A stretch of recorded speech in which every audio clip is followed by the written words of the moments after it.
channel The Coach, बदलेंगे सीखने का approach. So this is the very first series of NEET prep which I have started to help all the NEET aspirants. So here I am going to solve the questions which have been asked in the NEET exam so far. So this is the question. This question has been asked in 2023 NEET exam. So the question is, unequivocal proof that DNA's genetic material was proposed by. So here are the options: Alfred, Hershey and Martha Chase, Avery, MacLeod, McCarthy, Wilkinson and Franklin Frederick Griffith.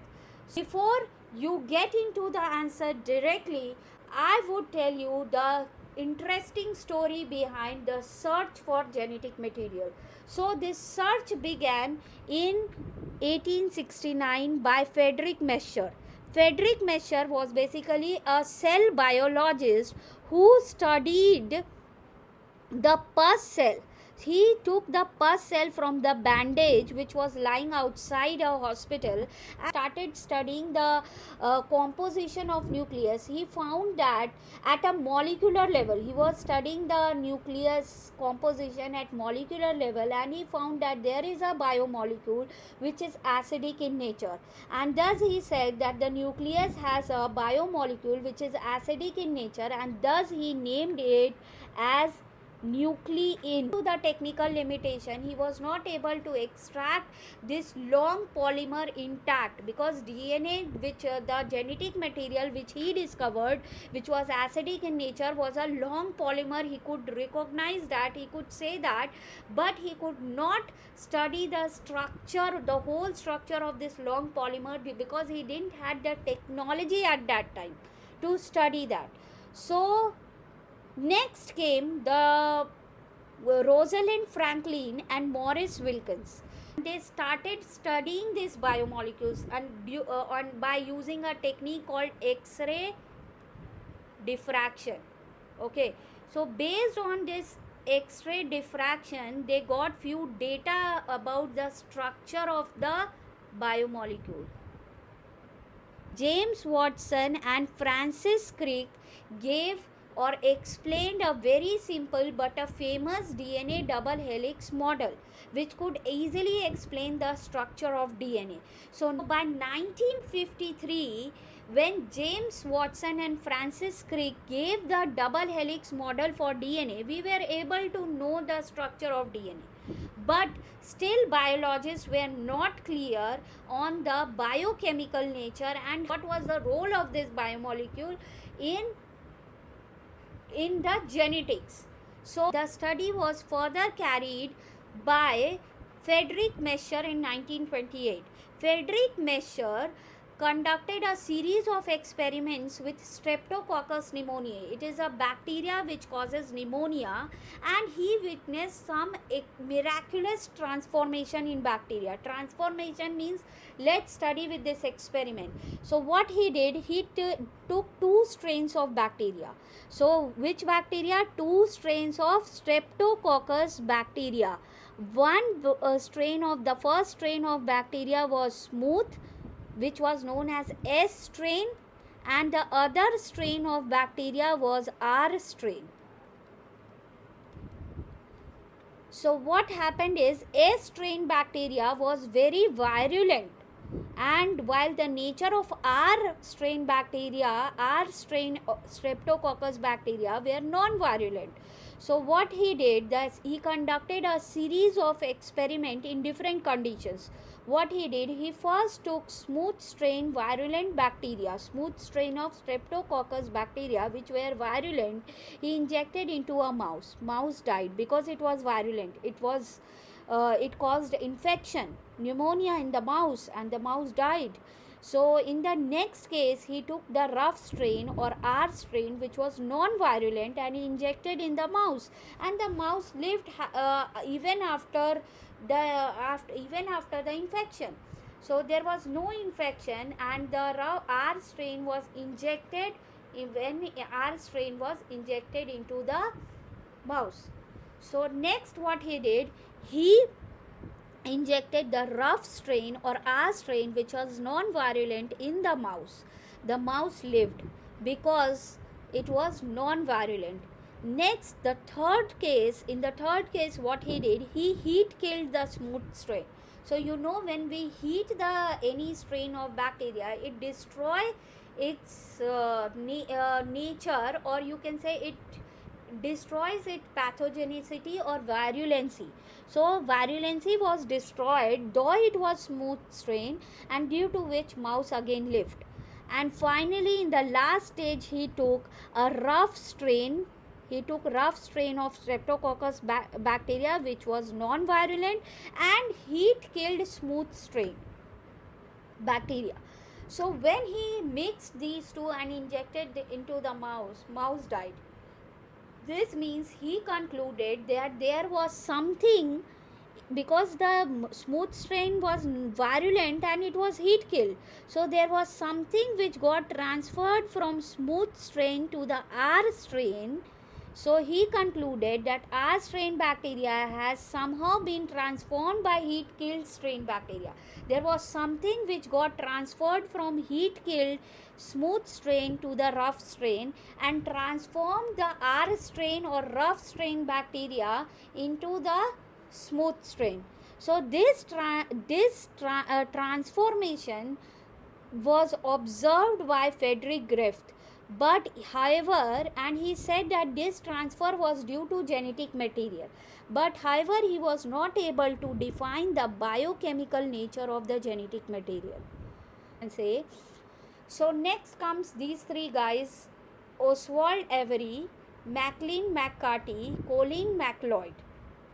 So these three biologists, they studied genetic material again at molecular level, and they tried to define the biochemical nature of the genetic material, which was earlier highlighted by Frederick Mesher, Rosalind Franklin, James Watson, and Frederick Griffith. So before they studied, it was thought that genetic material was protein, but after their experiment, it was clear that DNA is the hereditary material. So what they did, they took R strain of Streptococcus pneumoniae.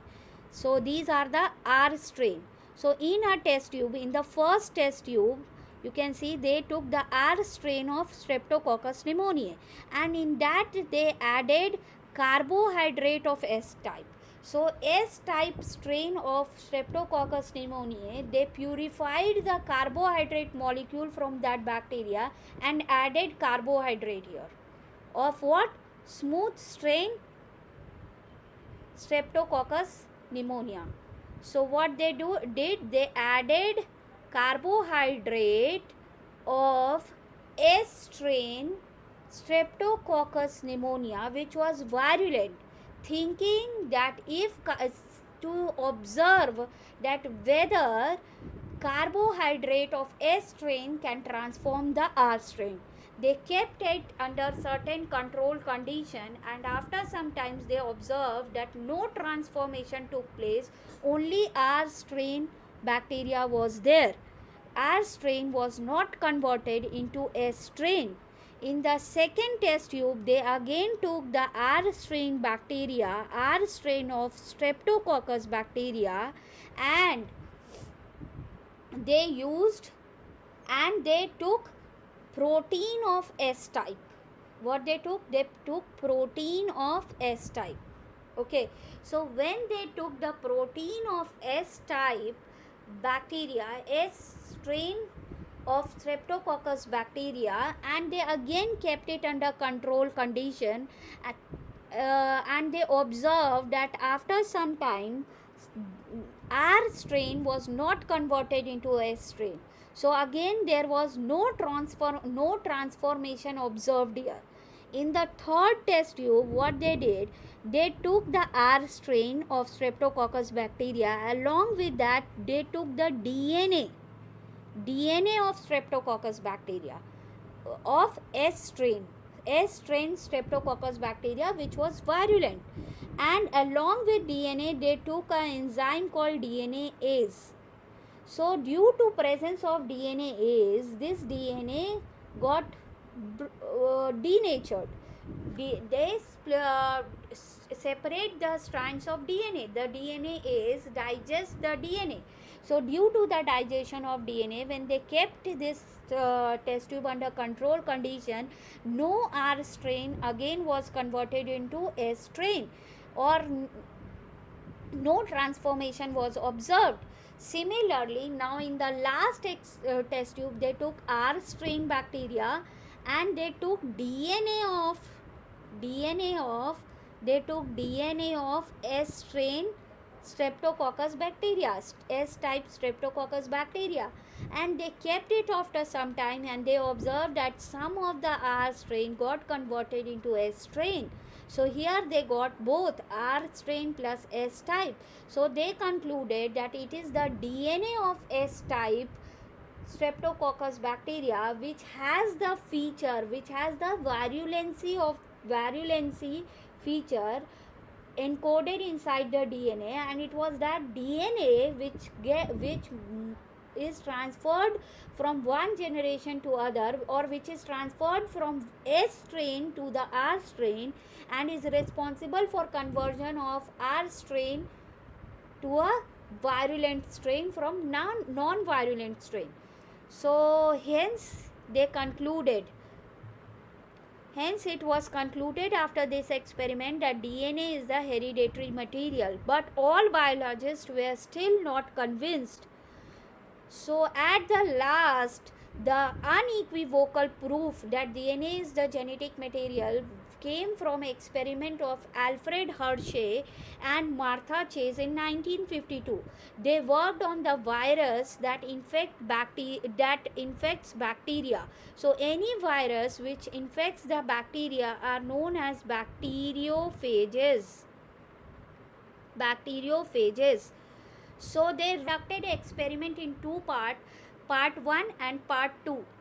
So let's understand first part. So what they did is they took a bacteriophage. The outer layer or the body of the bacteriophage is made up of protein. So you know that protein is made up of amino acid, because amino acid is the monomer of protein. Several amino acid links together to form a protein. So what happens is the protein has amino acid, and amino acid has sulfur. So they took a radioactive sulfur molecule called S35 and they labeled on this body of the bacteriophage. Because the DNA does not have sulfur, so when they grew this bacteriophage, they allowed the bacteriophage to grow on radioactive sulfur. The protein coat, the outer protein of bacteria, got S35 attached to it. S35 is a radioactive sulfur. So since this bacteriophage has S35 now as radioactivity, it was allowed to infect a cell. So first stage here is infection. So when it was allowed to infect a cell, it transferred its genetic material here inside the cell, and then it was blended at high speed to separate the bacteriophage from the cell.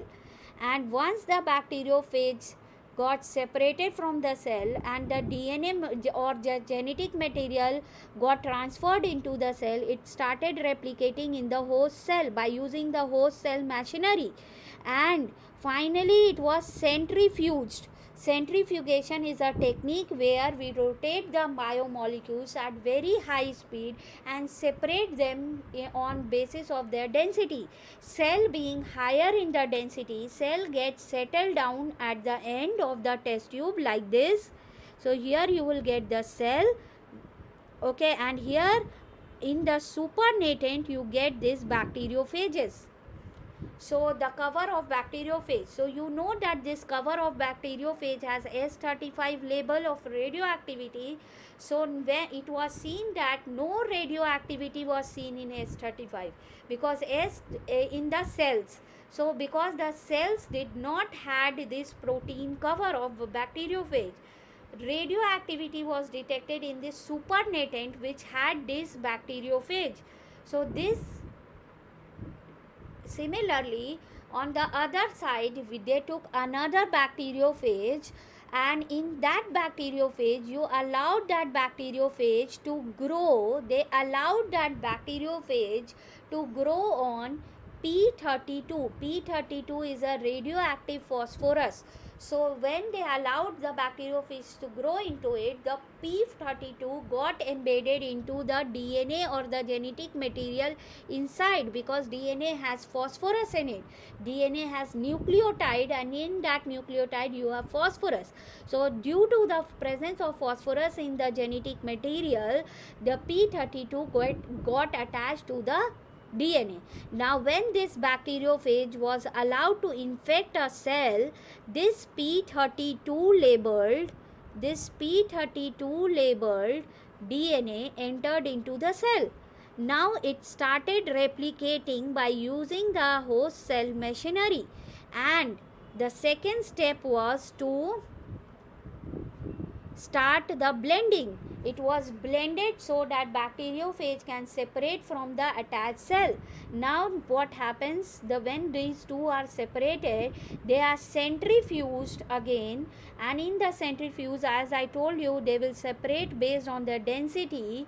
The cells get settled at the bottom, and you have supernatant. So in this, the supernatant was this bacteriophage outer protein molecule cover. This does not have the radioactivity. So when radioactivity was tested in this case, you can see that radioactivity was seen inside the cell, but supernatant did not had any radioactivity. So from this experiment, it was finally concluded that it is the DNA which get transferred from into a cell. It was DNA, not protein, which act as a genetic material and which get transferred from cell to cell, and which plays very important role in transformation. So now that you know the whole story behind the search of genetic material, you can easily answer the question. The unequivocal proof that DNA is genetic material was proposed by Alfred, Hershey and Martha Chase experiment